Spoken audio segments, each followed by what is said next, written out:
लोग तो ये भी कह रहे हैं कि सारे के सारे जितने इंडिया में वेपन्स बनाए थे उन सबको टेस्ट करके वैसे मैं देख एक और उदाहरण बता दूं, इसमें कितनी गंभीरता से काम किया ये भी देखिए। अभी आपने देखा होगा कि एक वहां उसका नाम था शायद हाफिज सैफुल्ला, जिसने 2006 में टेररिस्ट कैंप पे, उस सीआरपीएफ कैंप पे टेररिस्ट अटैक किया था, और जिसने कई प्रकार के अटैक्स में उसका नाम आया था, आरएसएस हेडक्वार्टर पे भी किया था। अज्ञात लोगों ने उसको मार दिया है। अब देखिए ये क्या होता है कि जब वहां की सरकार का बुलंद इकबाल बुलंद की बजाय जमींदोज हो जाता है तो कुछ ऐसा होता है। तो जो हमारे यहाँ काम तो ये किया जाता अज्ञात है, लोग भी आपकी पार्टी के नहीं, भेजे नहीं, हुए हैं? हमें नहीं पता कौन है, हमें नहीं पता कौन है। इसके लिए मैं बताऊं क्या होता है।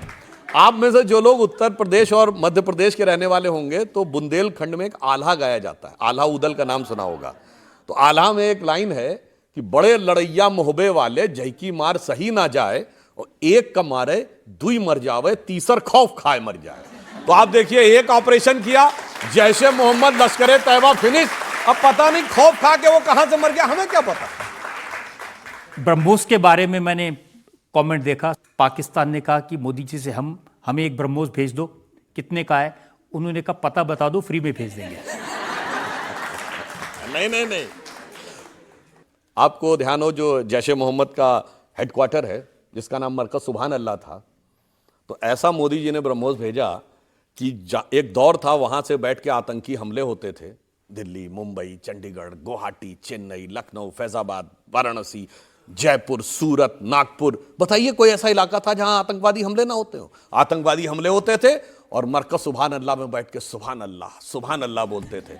आज मोदी जी ने ऐसा मारा है कि वहां बैठ के या अल्लाह बोलने की नौबत आ गई है।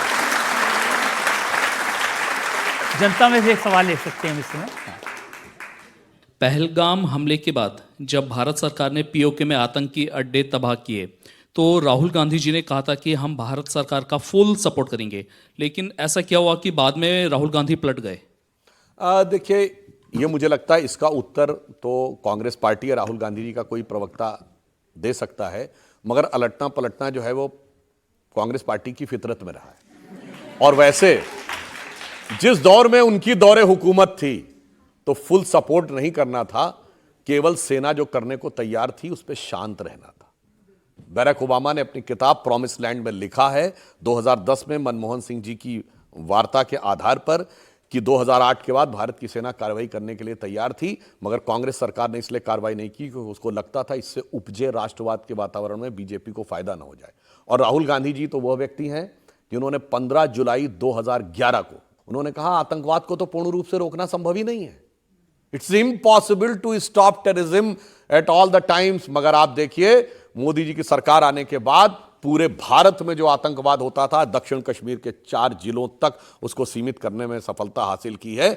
इसलिए मैं कहना चाहता हूं प्रधानमंत्री मोदी जी के लिए, कांग्रेस पार्टी से विरोध मत करो, अगर सपोर्ट करना है तो पूरी तरह सपोर्ट करो, मेरी हिम्मत को सराहो, मेरे हमराही बनो। मैंने एक शम्मा जलाई है हवाओं के खिलाफ।